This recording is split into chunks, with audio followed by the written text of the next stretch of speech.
जय माता दी भक्तजनों, कैसे हैं आप सब। आप सभी पर माता रानी की कृपा बनी रहे। शारदीय नवरात्र प्रारंभ होने ही वाली है। तो शारदीय नवरात्रि की या नवरात्रि में प्रथम दिन माँ शैलपुत्री की पूजा की जाती है।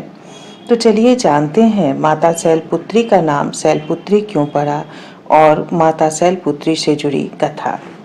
कहते हैं कि नवरात्रि के पूरे 9 दिनों तक माँ के 9 अलग अलग रूपों की पूजा की जाती है। माना जाता है कि जो लोग अपने घरों में पूरे 9 दिनों तक माँ की आराधना करते हैं, माता का आशीर्वाद उन पर और उनके परिवार पर हमेशा बना रहता है। बहुत से लोग नवरात्रि का व्रत भी रखते हैं, लेकिन जो लोग व्रत नहीं रख पाते कर पाते, सिर्फ अगर कथा भी सुनते हैं और रोज कथा पढ़ लेते हैं तो भी उनके भाग्य खुल जाते हैं। तो चलिए जानते हैं माता शैलपुत्री की कथा। शैलपुत्री देवी दुर्गा के 9 रूपों में पहले स्वरूप में जानी जाती हैं। यही 9 दुर्गाओं में प्रथम दुर्गा हैं।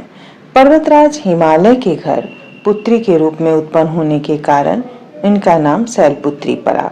नवरात्र पूजन में प्रथम दिवस इन्हीं की पूजा और उपासना की जाती है।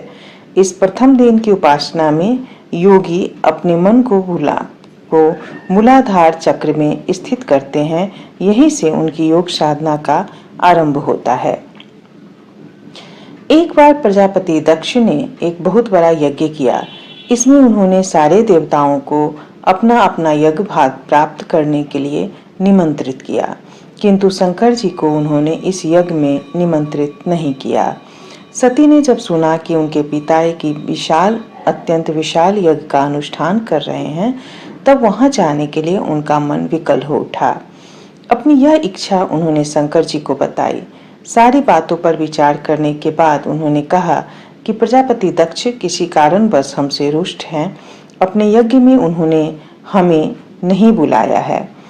अपने यज्ञ में उन्होंने सारे देवताओं को निमंत्रित किया है और इसके लिए उन्हें यज्ञ का भाग भी समर्पित किया है, किंतु हमें जब नहीं बुलाया है और हमें कोई सूचना तक नहीं है, तो ऐसी स्थिति में हमें वहां नहीं जाना चाहिए और तुम्हारा भी वहां जाना किसी प्रकार से भी श्रेयस्कर नहीं होगा।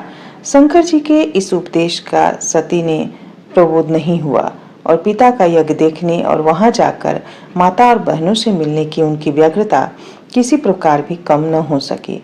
उनका प्रबल आग्रह देखकर भगवान शंकर जी ने उन्हें वहां जाने की अनुमति दे दी।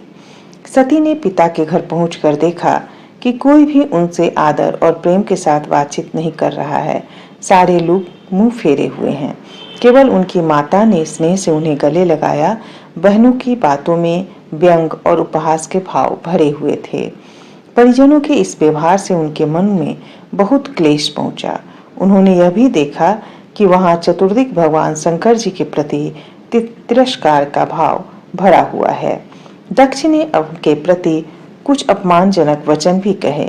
यह सब देखकर सती का हृदय क्षोभ और ग्लानि और क्रोध से संतप्त हो उठा।